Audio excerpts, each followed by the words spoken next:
Hello, everyone. Good morning, good evening, good afternoon from wherever you are joining. Please bear with me for another 2 to 3 minutes, and then we will start today's webinar. We will let others join in quickly. So just hang on tight. Okay, perfect. So further any delays, let us continue with our webinar today. Now, welcome to the webinar. And let us start with a quick poll. Before the poll, let me share with you about the interface that you have here. On the interface, you will see there are 9 dots on the right side, which says meeting tools. In that, you will have a Q&A session, and there will be a section for polls and a couple of other things like breakout room and all, which are not relevant for now. But yes, you can use the Q&A section to ask any specific questions if you have, and the Q&A section will contain necessary transcription tools for you to share the question and receive the responses. Of course, I will be sharing some couple of polls in the interim so that you can respond to them as well as when they pop up. You will not have any controls for the speaker, for the camera, but yes, you can always go ahead and use the question and answer section to ask any questions. I will be pausing in the interim in the middle after a couple of slides to know if you have any challenges, any questions, any doubts within the discussion premise. But you can always put the questions and I can always go back to them at the end of the session if you have any specific non-technical, technical, anything which is specific to the examination itself for the CISM and so on. Okay, so let's begin. Before we start, let me give you a quick poll question so that we get to know how the environment is, what exactly we are going to understand and learn from here in today's session. So let me share the poll. I will give you a minute, and on the right side, you might have a pop-up where you can respond to the poll question. So what's your primary goal for pursuing CISM on your GRC journey? I'm not sure if you are from the field, GRC field, if you are already working in it, or if you are planning to switch your career in the GRC field. But in today's session, what we are going to learn is CISM. It's a certification from ISACA, and it's a very prominent certification which makes you the thought process of a GRC leader. So when you become a GRC leader or a GRC professional, if you are planning to start your career at some point, or if you have not yet switched your career, or if you are planning to switch your career from a different background, it is always good to start with, which is easy to capture, easy to understand, and a good foothold you have to start from, right? So when you are starting your journey, you are always going to start from some point where you can make yourself available, right, for the leaders, for the business, for not just security. So we are going to talk about that in the due course.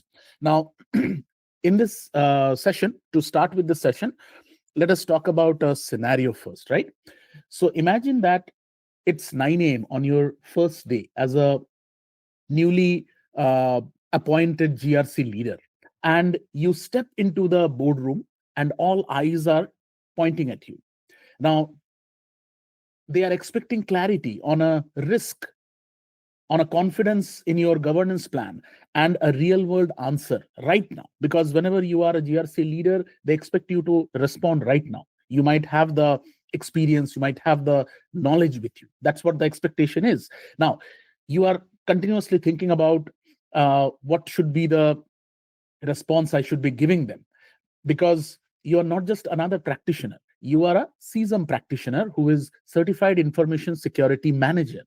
So in this webinar, basically what we are going to cover is, over the next hour, understand how CISM or CISM as a certification is not just a certification on your resume. You're not just going to put that, okay, I have completed CISM and I'm going to publish it in LinkedIn.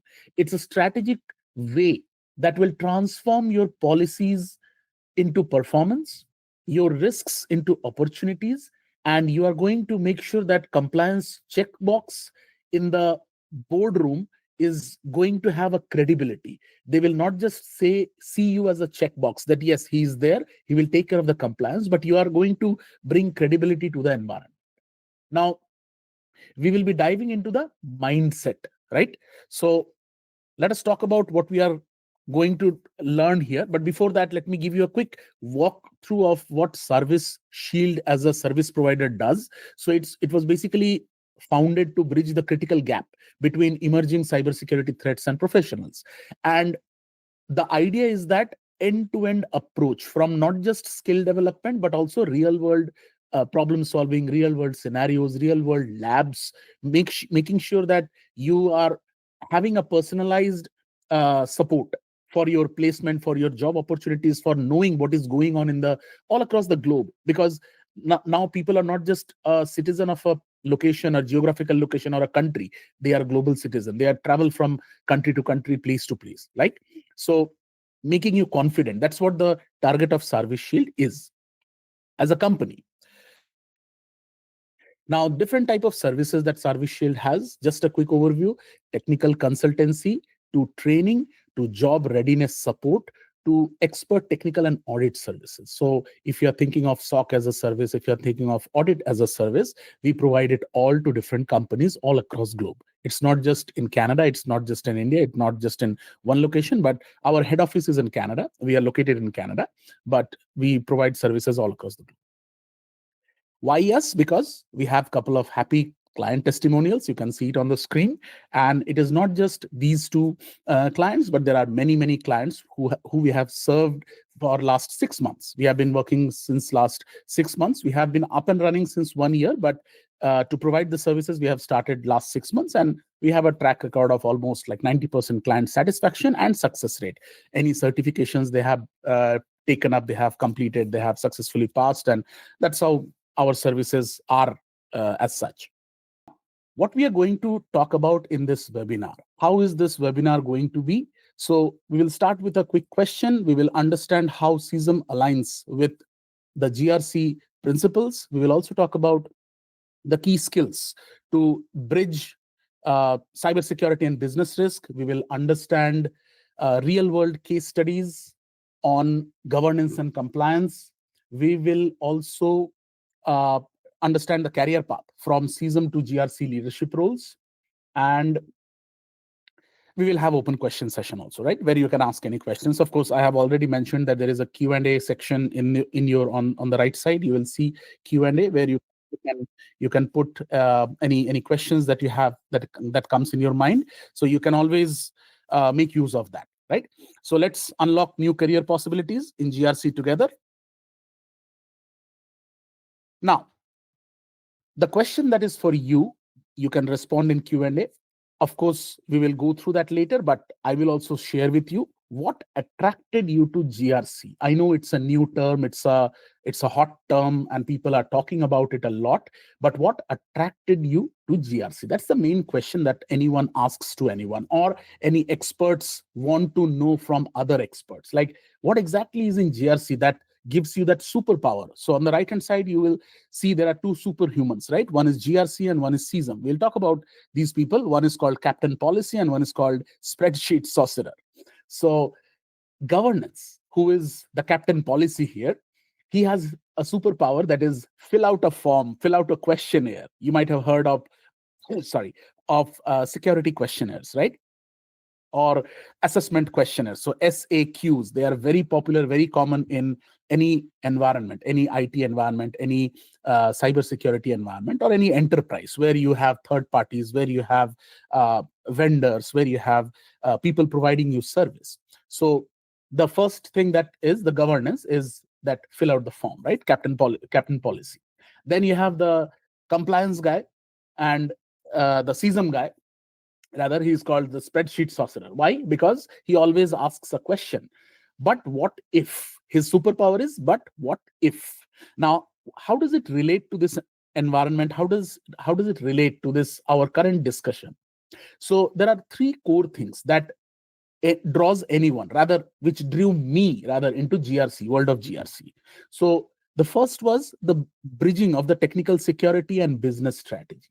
So when it comes to GRC is basically intersection of IT control, whatever you are using day to day. That is, you can think of a firewall, you can think of a XDR, you can think of a EDR, you can think of a network access control, any IT control, and the organization's objectives. So when it comes to organization's objectives, organization has an objective that is called the business objective, right? So what they want to sell, what they want to do, what exactly they are planning to do, because at the end of the day, the business is running because it has a business to run, and it has some vision, it has some mission to sell products, right, which will earn money for them.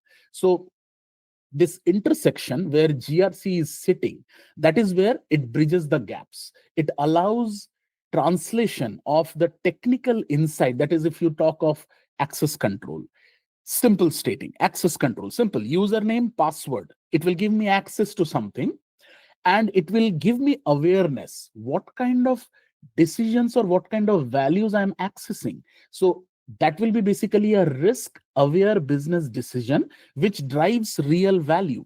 So if I am willing to access a particular website, a web portal, a particular software, using access control, my username and password, that is basically giving access to some backend information, individuals information, information about people, information about bank information about their employment status. So a lot of information is available to me. Now, if I do not block it, if I do not uh, maintain an access control there, the problem is the risk that will happen. Like, they will exploit the information which they see. If I publicly publish the information of 20 different people, their phone numbers, their addresses, that means I'm exposing their weak or private information to everyone or the world. So that is what business strategy is. You are safeguarding their information, you are understanding the risk of that exposure, and you as a GRC person are trying to sit in the middle, where you have a technical control and where you have the business perspective, and you join them together so that it is safeguarded, right? So that is where the bridging comes. Next is the high impact holistic perspective. The second thing that GRC brings to you is high impact holistic perspective. That means 360-degree view. Okay, let me make the size of this one a little small. 360-degree view. So this 360-degree view or holistic view, that is basically people, process, policy, technology, right? So when you are in an environment, you every day cross paths with people, your people who you are working with. The processes, like if you have a vulnerability management process, change management process, information management process, anything and any kind of process that you have. Then you have policies which you follow to make sure that the whole enterprise doesn't fall apart. Nobody is just taking their own decisions. It is a decision which is highlighted through a policy by the higher management. The higher management is approving those policies ultimately and telling that, yes, this is what you can do, this is what you cannot do. So getting that holistic understanding of what is expected from me as an employee is important. So it gives you holistic perspective and the impact behind it, so that you can shape yourself, the culture of the organization, and align yourself to it, right? So that's how we gain experience, that's how we build our career, that's how we become a manager, we become a director, we become a vice president, we become a CEO of the company. So step by step, while you align yourself to the goals of the company, while you align to the premise of business culture of the company, and that's how you grow in your career. And the third thing that GRC does is basically continuous learning. So if you are in the field of GRC, every day new standards come in. If you have known in your country, in your specific geographical location, yesterday there was a privacy policy which was improved, and they added some new amendments to the bill and new amendments to the policies. So every day emerging privacy laws, AI driven risks, GRC is basically offering new learning curves, and it is basically making you intellectually challenging you, so that you can be at par with the cutting edge technology, cutting edge enterprise changes, cutting edge business. Today, I will give you a simple example. Today, now in many countries, they have started adopting a policy which says that if you have to hire an individual, you have to make sure that the AI is not able to do the same task that the individual is providing you. If you are able to prove that, then you can publish as a job profile. Otherwise, you may not. So this is a shift in the understanding, in the technology, not just in the technology, but also in the dynamics of how the hiring standards are changing. So GRC is impacting everything. The global enterprise, GRC is impacting, right? So at the end of the day, basically you have something called as the DPR, right? So what does this DPR stand for? How does it work? And what is this DPR? This DPR is basically the people that are there, the technology that are there. So DPR basically relates to GRC in terms of G is the governance, which is D, that is direction. Then you have R, that is risk assessment and risk prevention. So you get P as in protection, and the R is for the compliance. Compliance is basically bringing in what? Reputation. So it will maintain your reputation. It will try to keep your reputation in place. So if you are non-compliant, you pay a fine. The vendors don't trust you. The clients don't trust you because you are non-compliant. But if you are compliant, you maintain your reputation.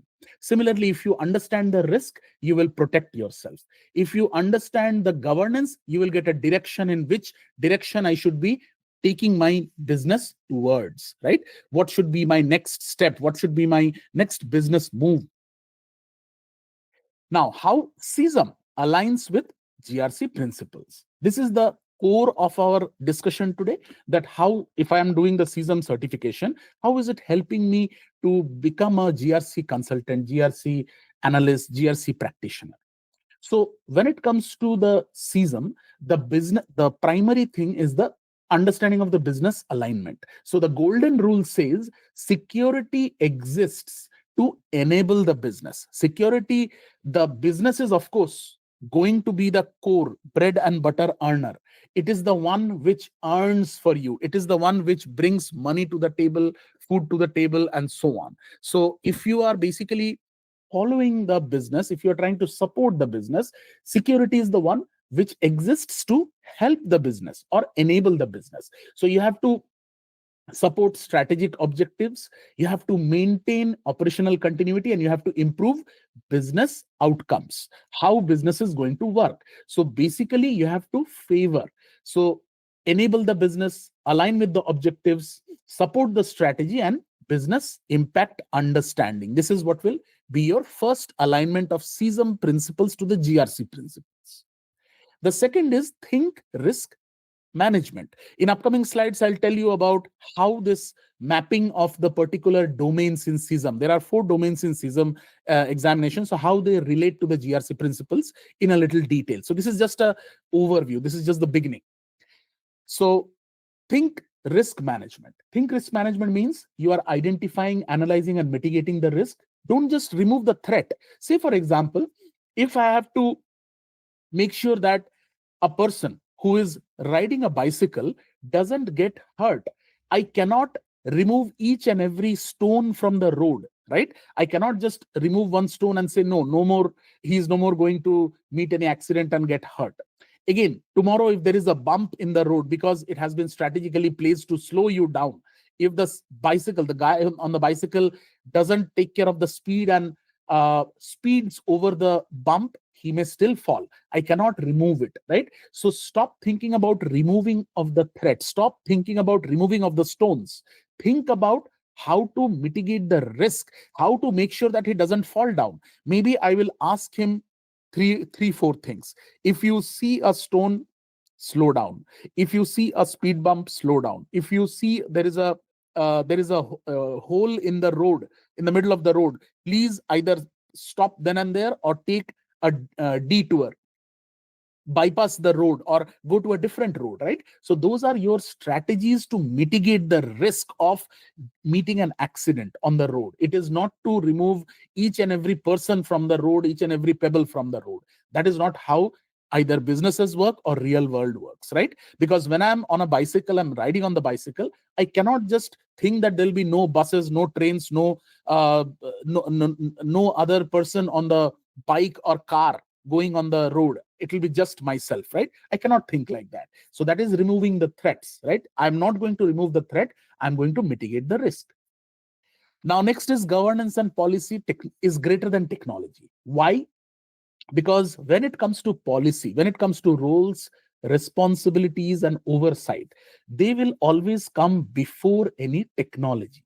So always in your environment, in your enterprise, focus on frameworks, focus on the controls that you have, focus on the processes, how to improve them, how to align myself to them, and understand the governance structure.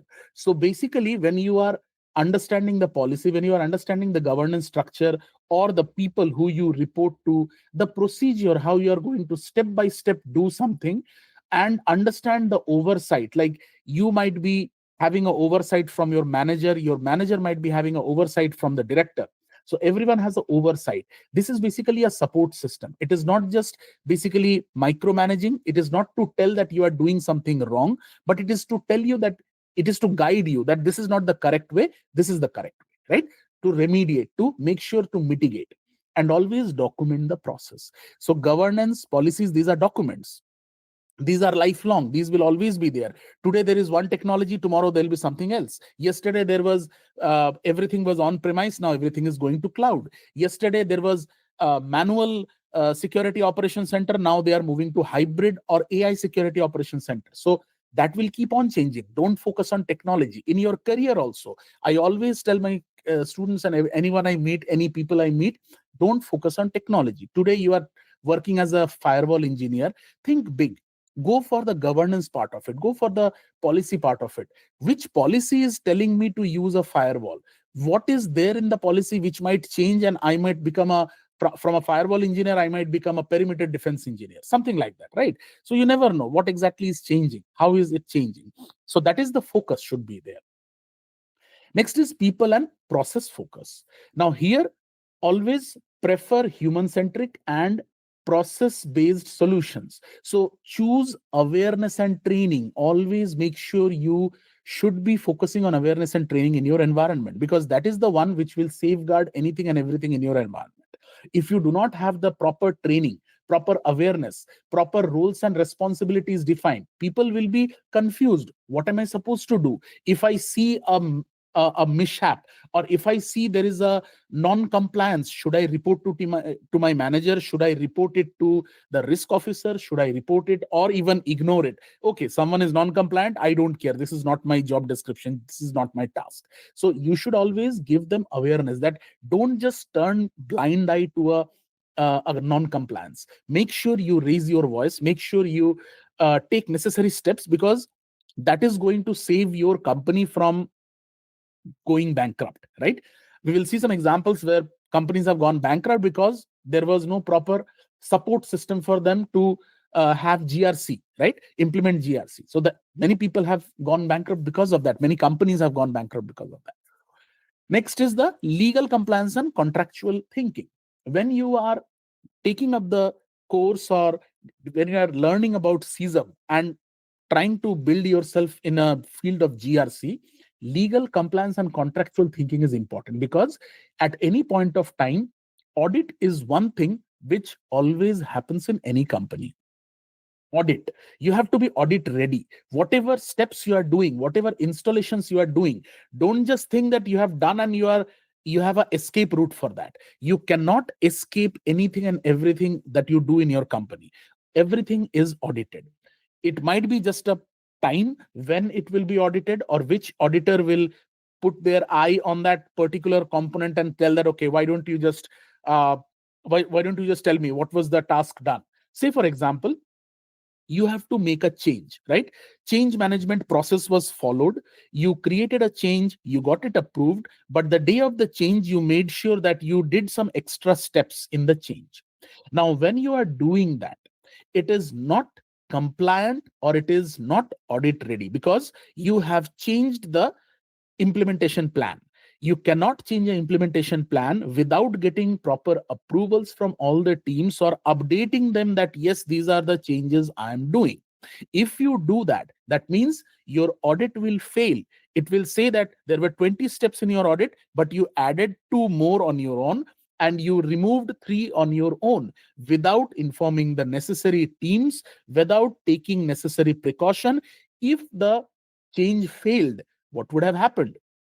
So that is where audit will fail. That is where you are going against the compliance and the law, right? So your company might be legally responsible for that change, but you did not follow the process. So always make sure that you understand, as a CISM, as a information security manager, take necessary steps, whatever you have to do. Always, whatever your consultants are doing, analysts are doing, make sure you keep a note of them and make it audit ready.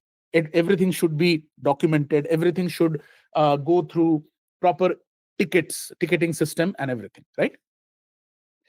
And the last is the life cycle and the continuous improvement. In any point in your CISM, when you are preparing for CISM examination, when you are preparing your first step, when you are planning to become a GRC practitioner, always make sure your life cycle and improvement is one thing which will continue forever.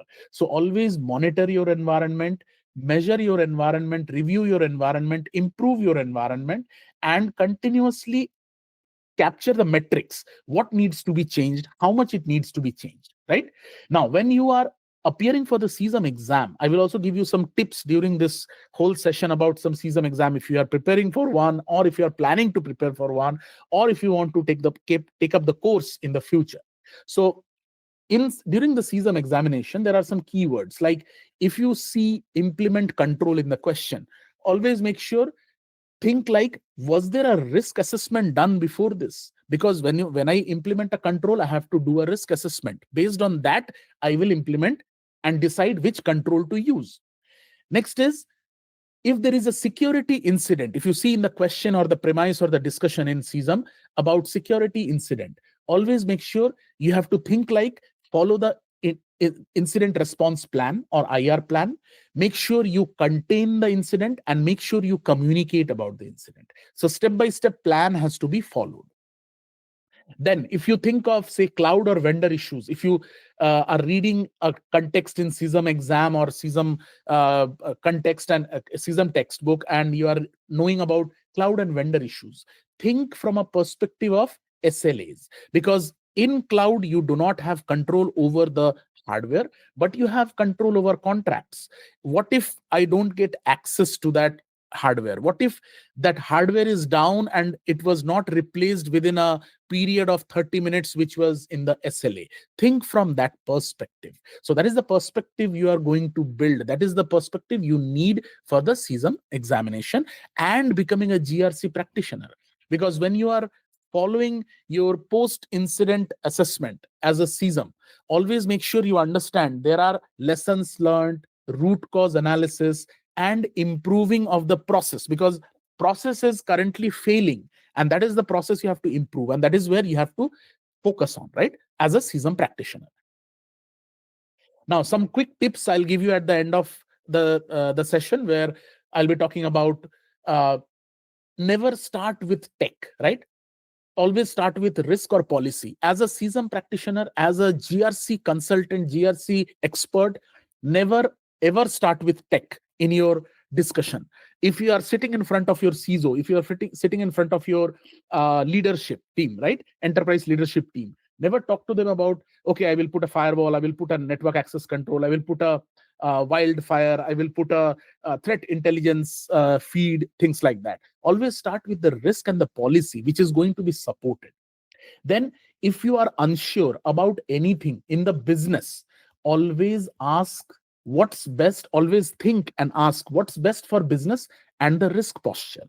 If you are talking to a business person, if you tell him that I understand this is the one, so you have to take this necessary step, they will not be aligned with you, because they are the one who put money. They are putting $100 million, $100,000. They are bringing the funding for the company, and you are taking decisions. That's not how the whole world works, right? So if someone is earning for the company, they will be the decision makers, but they always need your support. Don't think that they are going to shut you out, but they need your support. So how? You will tell them that, okay, you will ask the questions. Give me the risk that you think that is possible for your business. If you are talking to a banker, talk to them about what kind of risk will come if someone is stealing the checkbook. What is the risk if suppose someone is exploiting the ATM machine? Ask these questions to them. Then always choose scalable, repeatable process. Don't think like, okay, this is a process only for on-premise. This is a process I will only implement in my one technology or one environment like AWS or Azure or GCP only. Think from global perspective. When you are a GRC consultant, a policy when you are building, always make sure you have policies and processes which can be repeatedly used in multiple environments, not just for one single fix, not just for one single environment. Always make it scalable, right? So you can put to any environment the same thing. So these are a couple of things which you will be always keeping in mind as a CISM practitioner and when you are focusing on building a career in GRC. Now, the CISM aligning with GRC principle, when it comes to governance, GRC, the G of it, when the CISM emphasizes establishing security governance framework that defines roles, responsibility, policy, and strategic alignment between security and business objective. And when it comes to the governance, which is the foundation of GRC, it ensures that security initiatives support business goal and are managed through structured oversight. What does all this mean to you?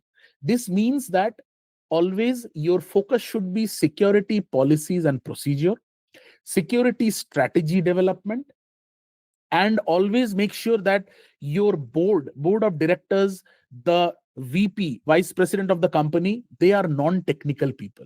Your reporting or your communication to them should be non-technical. So keep it from a perspective of business goal. How do I improve my sales by securing my website? Think like that, right? How do I improve my marketing plan by making sure there is access control as a security to that marketing environment and no one can showcase anything else or compromise that environment, right? So these are the things you will be focusing on. Think of a scenario, say you have a billboard, right? And it's a digital billboard. Now, some company has put the billboard there for advertising their product. Now, tomorrow, if suppose you do not put security controls in them and someone puts a USB drive into that billboard, if it is active and if it accepts a USB drive and there is no physical security around it, I can change the advertisement and I will start promoting my own product, right? I will just punch in a USB drive. I will start promoting my own product while the company is paying for some other advertisement to come on that particular billboard. So that is basically a compromise of the environment, a compromise of the marketing system, the compromise of a system. So your business goal was to do proper marketing so that you can drive more people, bring more business. And you as a security practitioner or a CISM practitioner or a GRC consultant will make sure that these risks are understood early on and reported to the board of directors so that they can take necessary decision what to do, how to do, and whether it is a risk or not, right? Next is the risk part of it. So GR, the next is the R in it. So if it comes to the risk part of it, so a CISM basically teaches you to identify, assess, treat, and monitor the risk. That's what we were discussing in a business aligned way. So two things that you are always going to think of is something called as a risk appetite, and second is evaluating impact versus likelihood.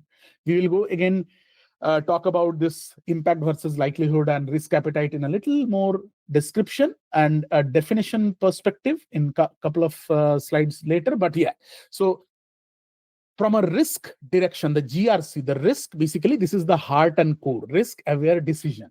Always make sure that you conduct risk assessment, identify data breach risks, rate them based on likelihood and impact. So whenever you are thinking of a risk scenario, like whether there will be an earthquake or not, whether there will be a risk of data breach or not, whether there will be a DDoS attack probability or not. So think from a impact. Impact will be if actually that DDoS attack happens, how much you will lose, how much money you will lose, how much credibility you will lose. And likelihood is, what is the likelihood? Whether it is probable or not, whether it is possible or not, right? And risk appetite is sometimes in the numeric values, how much you can actually take on, right? What is your risk appetite look like?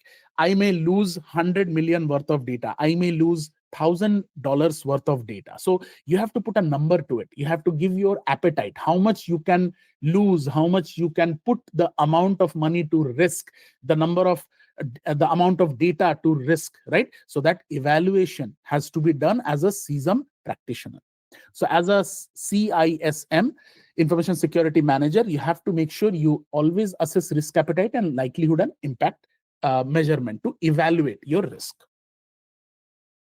The next is the C, that is compliance. So the G we saw, which is develop a policy defining the access control, data ownership, user responsibility.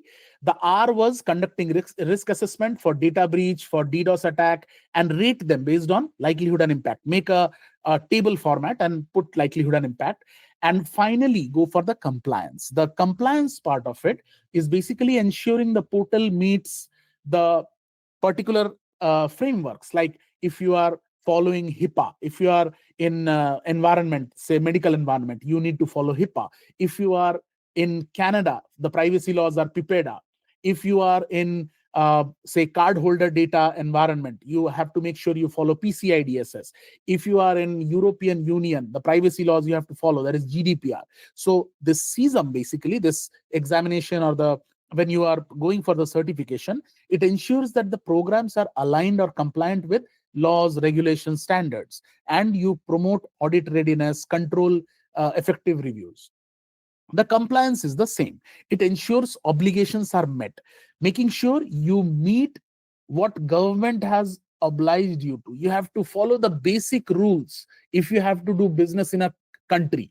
And that organization avoids, what happens is, if you do not follow, you will be penalized. You will be asked for money, right? So at the end of the day, you have to make sure you have to avoid penalties, you have to avoid a breach, you have to avoid a reputational damage. So that is the core of the compliance. You have to avoid breaches, you have to avoid reputational damage, you have to avoid any penalties. So GRC. So ultimately, you are going to secure your business with a business aligned and legally compliant understanding. Okay, so that's the end goal of the CISM certification. Whenever you are working on the certification, whenever you are planning to become a GRC consultant, you have to make sure that you bridge the cybersecurity and the business risks and have the technical know-how. Next is the key skills to bridge cybersecurity and business risk. Please keep putting your questions if you have any. And let me ask one more question in the poll. Okay, let me wait for a minute. I have put a poll question. You can respond to it. So on the right side, you will see there is a pop-up and you can click on that to read through the question and the options, and you can choose whatever you feel like. Okay, perfect. So let me end the poll and then continue after this. Okay, so next part is the key skills to bridge the cybersecurity and business risk. Now, in this section, we are going to talk about, as I mentioned earlier also, that CISM has multiple domains, 4 domains, right? Now, how do I compare them, or how do I map them? So in terms of GRC, which is the skill which relates in CISM and in GRC, right? Whether it is C, whether it is G, whether it is R, plus some mind shift questions we will be talking about, like three things we will be talking about, as you see at the bottom. So the first thing is risk management expertise. If your skill is risk management expertise, if you want to join this CISM sessions and get the certification and make sure that you are planning to get into GRC, if you are thinking of risk management expertise, the central idea is from domain number 2, where in CISM, you must identify, assess, and treat security risk aligned with business objectives. And in the GRC, the core of GRC is the R that we have talked about, right? So in GRC, if we are thinking of R, that is the risk register, risk appetite, mitigation of the risk, and so on. These are the core areas in risk management expertise. Next skill is the understand organizational goals, operations, and revenue stream. Now, in CISM, if you think of this particular domain, this particular area. Understanding the organization goal, this is more focused towards the business value. So in CISM in domain number 1, it talks about the business value, the alignment of security with business, their goal, their operation, the revenue, and the business acumen. So overall, GRC and CISM, they both will be focusing on ultimately the business value and the security around it. And that is where this particular section comes, understanding the organizational goal, operation, revenue stream, domain number 1. Then comes the security issue in non-technical language, right? Security issue in non-technical language, basically it will be focused in domain number 1 and 4, where communication and stakeholder and explaining it to the board of director, because non-technical language is something which our board of director understand, our stakeholders understand, our VPs understand, our directors understand. You cannot tell them that I need to get a new threat intelligence platform to do so and so. I need to technically use this one, right? You cannot explain them. You have to tell them what is the end goal of it and how much money do you want. That is how you communicate with them. So that is in domain number 1 and 4 of the CISM, where they talk about communication, they talk about stakeholders, they talk about involvement of a board and how do you translate that. And in GRC, basically, the GRC focuses that poor communication is equal to failed governance. So if you are poor in communication, specifically in the field of cybersecurity, it will be focusing on failed governance. Fourth is regulatory and compliance awareness, where we talk about domain number 3 in CISM, where it talks about the laws, frameworks, policies, and in the GRC, the compliance part of it, which is talking about the controls and policies for meeting the regulatory requirement. Then you have create and ensure policy, procedure, rules, and responsibility. It focuses on overall CISM and GRC, everything, all the domains, all 4 domains of CISM and overall GRC, all the parts of GRC, like having a clear governance structure, talking to them about the risk and the compliance. It talks about everything. Then going to the define and track risk-focused performance indicators. Domain 1 and 4, they talk heavily about how to monitor the risk posture, what is a key KPI, right? KRI, key risk indicator, key performance indicators, how do they help in monitoring everything or performance in our environment, and so on. And the last of CISM is lead through incident response while protecting business continuity. So everything you will find in domain number 4, where in CISM, when we are learning CISM core domain 4, it talks about detecting, responding to an incident, learning from the incident, and then business continuity of after the incident, making sure compliance and risk frameworks are followed during the incident, and so on.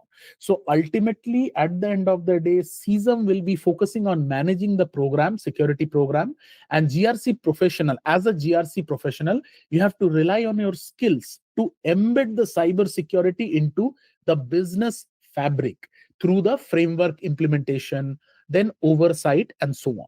So in domain 4, or rather in any of the domains, you are not going to think like we patched 100 vulnerabilities. Rather, you will talk the language of business risk, like we reduce the risk to customer data by 60%. Another example is, you will never say this is a security issue.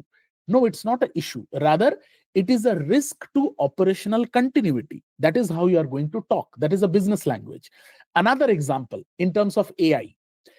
This tool has AI-based threat scoring.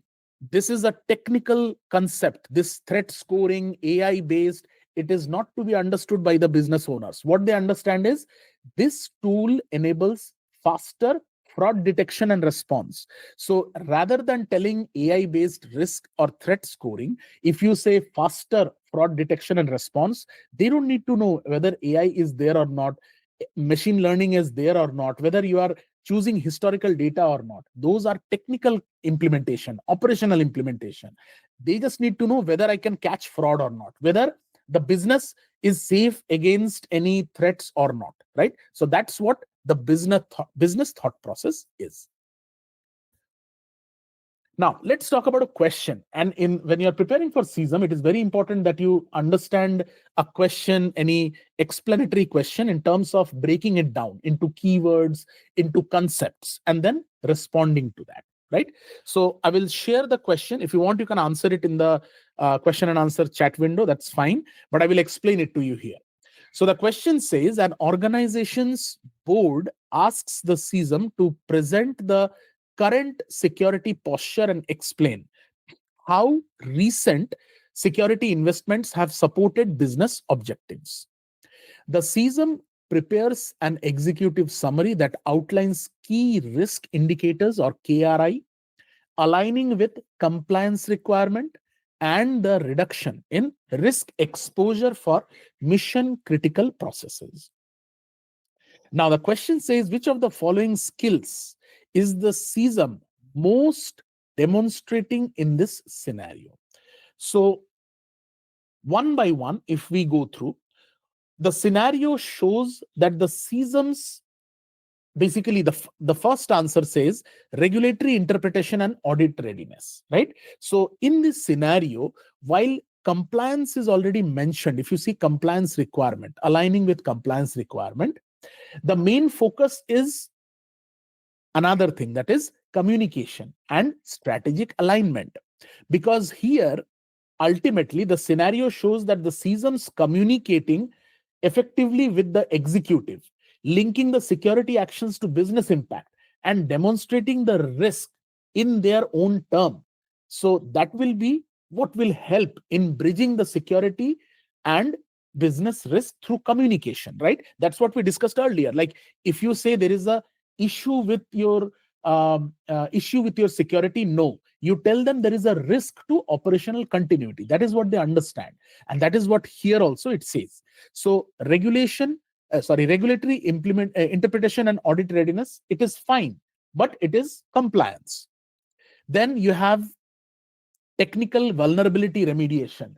Technical vulnerability remediation is not even discussed here. It doesn't say anything about vulnerability in the question. So during the examination preparation, when you are preparing for CISM, you always have to make sure you stick to the premise of the question. You stick to the keywords that are mentioned in the question. So if there is no vulnerability remediation mentioned, I will not go beyond the thought process of this environment that yes, there might be vulnerability, this might be needed apart from what is given. Nothing is needed apart from what is given. Always expected from ISACA is that stick to the premise here. Remember always that whatever is given in the question, make sure you stick to this. And the last one is security tool configuration and patch deployment, which is not, there is no mention of any technical deployment activity. So rather, I will go with answer number C, that is communication and business alignment, because in this scenario, it says that security investments are supported, investments have supported business objective. Now, in this executive summary, it will outline the KRI, which should be common business language, alignment with compliance requirement, again in common business language, and reduction in risk exposure for mission critical process. Again, it should be common business language. So that is what is communication and business alignment all about, right? So the answer is C here. Okay. Next is the real world case study, right? Again, in this webinar, it's not a very elaborate, extensive, descriptive rundown of the case study. I will just give you some premise of how to prepare a plan for the GRC, and a couple of things we will discuss after this, right? Now, the first thing is that in this situation, we will talk about a client's pain point. The pain point is that a fast growing fintech can't keep pace with new European Union and US regulation, which is a very common problem all across the globe. Whenever in any country they bring up a new policy, a new framework, it is very difficult because of the changes they keep bringing it with them very frequently, like every month, every year, twice, they will bring up 2 new amendments, right? So this suffers the repeated audit findings. And every time you get audited, maybe once a year, once a 6 month. But whenever you get audited, if you are not ready with that particular change, you will be having findings, right? Which is not a good thing in terms of your report. When you generate the report and present it to your vendors, your clients, they will be seeing there are audit findings. That means there is something which is deviating from your implementation. That finding is like a red mark in your profile, right? In your business profile. So think from that perspective. Now, what edge do you have as a CISM certified GRC Pathfinder? As a CISM certified professional, you arrive not just as another security consultant, but you talk about risk, you talk about controls, and you talk about business values. So this is your benefit over here. So if you are thinking of a game plan, what you are going to give this in this game plan is basically a 90-day risk reset, right? I will be talking about this quickly. So this risk reset is about, like, in the first week, you present a one-page heat map, and then there is a inherent versus residual risk and a visual tool. So what is this heat map? Heat map is basically a visual tool which is color coded to talk about likelihood and impact. Then there is inherent risk. You talk about inherent risk in this section, which says the level of risk before any control is implemented. That is inherent risk, which is already there before even you put a firewall, before even you put an access control. It is always there when you start a new business, the day zero, when you start the business. Then comes the residual risk. That is, the risk will remain after you put a control. So before you put an access control, what is the risk that is inherent? And after that access control implementation, what is the remaining risk? That is called the residual risk. So you plan for a residual risk versus inherent risk planning, and a heat map. Like, what is the probability of a risk to happen? What is the likelihood and impact of that risk to happen? So this is a 90-day risk reset, that is called, right? Then you have a KPI turbo kit. So this KPI turbo kit, now you might be thinking that, oh, this is all talking, there is no actual visual presentation that I'm coming up with, right? So I will be sharing a link after this slide, where I will give you a link for a feedback, right? In that, there is a section called email. If you put your email, I will be sending you the document, how to use that particular 90-day risk reset kit, what is this KPI turbo kit, and so on. Because in this small duration of 1 hour, I cannot show you a lot in detail. So what I'll be doing is sharing a couple of things in your email, right, as a attachment, so you can go through that and you can learn about that more. Next is the KPI turbo kit, which is a GRC scorecard. So in this, you will be giving the GRC scorecard, which is about the vulnerabilities. What if 3 vulnerabilities are mitigated in 4, 6, and 10 days? You create a scorecard which says mean time to mitigate. That is, you add all the 3 days, that is 3 vulnerabilities, 3 days, 4 day, 6 day, and 10 day. You add them and you divide it by 3. So you will get a 6.7 day. That is the mean time to mitigate. So you put a KPI that, okay, this is how my KPI looks like. This is how my mean time to mitigate, the percentage control at maturity level looks like, and so on. These are the findings versus these are the remediations done, and so on. So 90% remediation, 90%, say 6.5 days to mean time to mitigate, and so on. So these kind of key performance indicators you add up. Then you have zero friction policy generation. In this next game plan, you add something called as, suppose you have 10 policies. You put a RACI matrix, right? In that RACI matrix, you have your CISO, security team, IT operations, executive management, legal team, and you put the actions, like define the response objective, incident response objective, and who will be accountable. RACI is for accountability. Then you have the different people who are basically responsible, accountable, consulted, and informed. So RACI. So here you create a RACI matrix for each and every task that you have, each and every objective that you want to reach, like conducting risk assessment, coordinating and regulating the response, finalizing communication plan, and so on. Next, you have control to regulation mapping bot, right? Again, don't go by all these technical jargons. Go by the ultimate idea of basically mapping. What is this mapping going to be? Your security control and your ultimate. So whatever, say for example, you are using ISO 27001. So you have a control ID internal to your company called AC, right? AC, or say security control SC01. That is the internal company's number. Now you put a name to it, and you put a regulation to it and the ID to it. So you have a map where you basically create what is the control number, what is the uh, uh, like control name, and what is the regulation ID look like. So this is control to regulation mapping bot. So again, I will share one example in your email if you provide that email in the link, so that you know, okay, this is how a sample like mapping looks like, right? And the last is incident to risk feedback loop.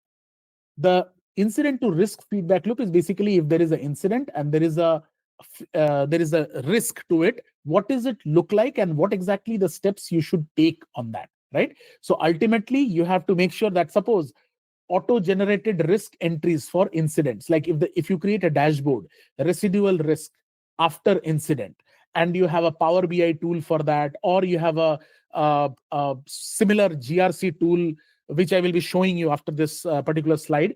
So if you have those kind of tools in your environment, you can always generate them. Like, this is a medium incident, so this is the new risk. This is the high incident, so this will be the new risk, right? So once you do that, let me share with you a small video of a tool that generally we share in our training session. I will show you that tool, and the tools look like this. This is called the Aramba tool, and this particular tool, I will play the video here. It's a recorded one so that you can quickly go through it. It's just a 1-minute video. So there is a local installation. You can locally install it. You just need to put the username and password. Once you log into this tool, you will be able to see different options are there. Like, there is a program scope which you can create. Then you can create asset management. Most of them are automated, manual entry, but there is option to upload your CSV file. Plus, this is just a tool which we used during our training sessions, and in the GRC training we talk about how to upload it, how to use it. If you are using the paid version, you will have better controls, but again, it doesn't matter much, because you can create those sample templates and you can learn from the like basics, right? How to create a policy here, how to how to manage asset risks, how to understand and put third-party risk management, and so on. So it's a wonderful tool called Aramba, and there are multiple different types of licenses. We generally talk about it during our training sessions, where you can monitor the different. It's not exactly Archer, but if you have used Archer, you will know, okay, how it works like, right? So this is the tool that we generally talk about, right? Okay. Let me stop sharing here and let me reshare the slide. So this is a tool that helps you, and then this is a tool that helps you understand all these implementation that we talked about, how to create the mapping, residual risk, how to create the risk, how to assign a risk to an individual, how to make sure I create a RACI matrix, and so on, right? Now, as I mentioned, like for detailed use cases and tools, we generally are coming out with a new course for the beginners, which will give you an understanding of how the GRC is basically practically implementable in the real world. Plus, as I showed you in the video of the tool, that it's a wonderful tool. It has a lot of options there. And I will quickly grab the link for the feedback, and I will share it in the chat here so that you can give some time to fill that up while we continue with our discussion. So let me put it in the chat here. And again, as I mentioned, there is a email link. If you share your email, I'll be sharing some documents with you after the webinar so that you can get access to these discussions and details and some documents that we have discussed here. So yeah, of course, and you can also claim CP hour for the webinar. And if you put your email and all the full details, I will be sharing you the certificate in your email. Now, next is the career pathway, right? from CISM to GRC leadership roles. When it comes to CISM certified security manager, information security manager, to head of GRC, or say security risk officer, or chief risk officer, chief information security officer, many of us target for that, because at the end of the day, we want to become a CISO of a company one day, we want to become a CRO of a company one day, and so on. So always understand, see, this is a very basic template that I have created. Again, everyone has their own journey. Everyone has their own skill upskilling plan. It is not that everyone will be doing the same certifications or same profile. Everyone is targeting the same thing. But yes, you can bypass a couple of them. If you have a head start with other roles, like I know many people who have started their journey as a risk analyst, right? They have never worked in cybersecurity, but suddenly one fine day after completing their college, they directly joined as the enterprise data governance group. So there are people who take a different track from here, but this is a very simple template. If you can think yourself anywhere here in this map, fine.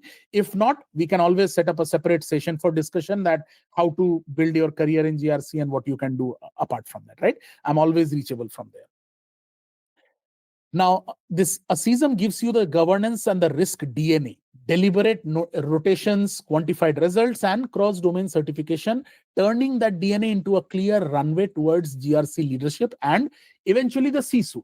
So our target is ultimately C-suite, right? We want to become a CISO, CEO, CIO, CTO. If not, fine. We want to become the architecture specialist and so on. But of course, when you start your career, core operations, security operations analysts, if you start from there, you can always go into a profile where you start your certifications from ITIL, ISO 27001, and you can always take up CISM in the interim. You don't have to take up CISM at the very beginning of your journey. You can always take during the risk and compliance specialist phase, which is the phase number 2, that is 3 to 5 years experience, where you already know about different security controls in the environment.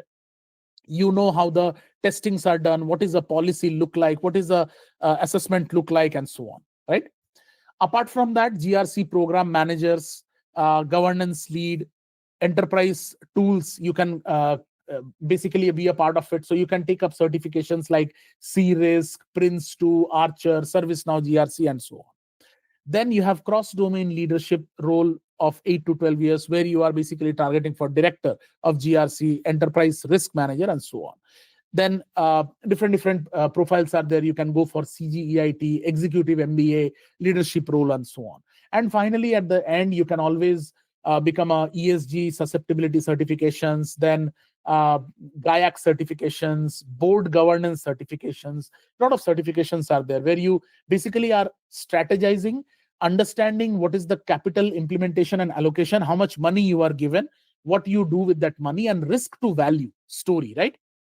There is always a risk to value story, how this whole risk to value mapping happens, and how this residual risk is actually connected to your EBITDA in a board reporting, right? So those things are basically as a perspective you get after almost 12, 15, 20 years of experience. This is again a very small setup. It is not a very big exploratory setup. You can always come back to me, connect with me later, and discuss a little more about what are the primary focus, milestones, what you are targeting, what certifications you can go for, what are the job titles you are looking for, and so on, right? Now, again, a quick quiz, and then after that, we will slowly wrap down. So a multinational corporation board has approved an enterprise information security strategy. Which of the following actions best demonstrate effective information security governance in the next step of the strategy life cycle? I will give you a very simple small answer. That is, governance is basically, it is about oversight, it is about accountability, right? So when you are thinking of governance and accountability, once the strategy is approved, the board needs regular updates and reporting about what your role is about and what you have done. Now, A, C, and D. A, C, and D is basically important for management or operational activity, where you launch mandatory awareness training, where you perform a vulnerability scan, where you develop technical standards. But these are all management or operational activity. From a board perspective, from a high level perspective, the most important thing is establishing a formal process to measure the security performance against a agreed KPI, key performance indicator, and reporting result to the board quarterly. So that is your focus should be, that is your oversight, that is your accountability, right? So that is where this question comes. Next question. During an information security risk assessment for a new online banking platform, the risk team identifies that exposed API endpoints could allow unauthorized fund transfer request. The inherent likelihood and impact are both rated high. Which of the following actions best reduce the residual risk to an acceptable level while maintaining business agility? Again, I don't expect you to answer this right away, but there are a couple of things which are important from this question. That is, the first is this manual batch processing, right? This is something which is not given here. It says information security risk for a new online banking platform. The risk identifies that exposed API endpoint could allow unauthorized fund transfer. The inherent likelihood and impact are both rated high. Which of the following best reduces the risk at an acceptable level while maintaining business agility? Manual batch processing is never going to maintain your agility, right? Manual batch processing will eliminate a risk, but breaks the business objective of real-time banking. It is an online banking and real-time banking. So it will break. Manually, nothing is good. Then request customer to visit a branch. This is more of asking a user that in this heat outside, if it is too hot or if it is too cold, if it is snowing, if it is say 40 degrees temperature outside, will you ask your customers to, can you visit the branch? That's a bad practice. That is not pulling more customer by giving them good experience. So you want them doing it at the comfort of their home, then only they'll be your continuous customer. So A and D not possible. What about C? It says purchase a cyber insurance policy. C, example, suppose you feel that if I have too much of sugar, I will build up high, like some kind of a ailment, right? If too much of sugar, right? Diabetes, I can build up more diabetes in me. Type 8, type 2, type 1, type 3, doesn't matter whatever type it is, but I might build up that diabetic characteristics. So if suppose you take a health insurance, it will not reduce you, it will not reduce your diabetes. It will rather transferring to the risk to someone else, that okay, something happens to me, please give money to that person, but that money will not bring life back to you, right? So again, if there is a risk in an environment, if suppose there is a risk of cyber threat or insider threat, or suppose you have weak doors where anyone can break in, if you buy an insurance, that is not going to solve the problem. Rather, you need tough and more firm entry points, right? Sorry. So that is why always implement rate limiting, input validation, transaction signing controls that continuously monitor API logs for anomalies. So monitoring something is more important rather than putting it to someone else, or asking people to come to your branch, or disabling the automation and enabling the manual task. That is not good. The last question, and then we will wrap up. So a healthcare provider processes patient data in both European Union and United States. So the new mobile health app is about a launch and a legal review, which has highlighted the following requirement. GDPR in European Union, which says explicit consent must be captured and demonstrated for all processing of special category data, while HIPAA, which is in US, access to electronic protected health information, that is EPHI, must be limited to the minimum necessary workforce members. Which of the following controls sets best ensures simultaneous compliance with these two regulations? Simultaneous. So one in European Union and one in US, two different geographical locations, right? Now, the idea is that I have to make sure I use something which relates to both of them. So let us talk about AES 256 encryption. This is good for encryption and pen testing, penetration testing, right? It mentions in the option penetration testing, which is good for security practice, but not for satisfying explicit consent, that is in European Union GDPR, or minimum necessary access requirement, which is HIPAA. So that is not possible. Let's talk about option C. C talks about transferring financial risk. So this is cyber insurance again. You transfer the risk, but does it make you compliant? No. You can transfer a risk, but again, in GRC, we understood that G is separate, R is separate, C is separate. Three separate pillars. You cannot say that I have taken care of the risk, so I'm compliant, or I'm compliant, so I have taken care of the risk. Or if I'm taking care of the compliance and the risk, I am taking care of the governance also. These three have to be separately made sure you meet all the three requirements, right? It is not either or, it is all of them. So answer is B, which says role-based access control tied to HR, consent capture screen, which is taking care of European Union requirement with audit trail, and a consent withdrawal for workflow in the app, right? So you have already a role-based access control, which is for HIPAA, which says limited to minimum necessary workforce member. That means you are limiting that by role-based access control, and consent capture and consent withdrawal, which is for European Union. So the answer is B. So read the question, make sure you understand the question premise, and then respond. So that's it for today's webinar. These are the contact information. You can always reach out to us. I have already shared the link for your CPE hours. And if you click on the link, you will find you have to share your email address. If you share your email address, you give the consent, I will be providing you with the documents that we discussed on. And that's all for today. And have a wonderful rest of the day and rest of the week. If you have any questions, please don't hesitate to ask in the question answer section. I have not seen any, but yes, if you have any questions, please do let me know. Okay. Oh, great. I see one question here. What is the difference between IT strategy and IT governance? Great. So when it comes to IT strategy, right?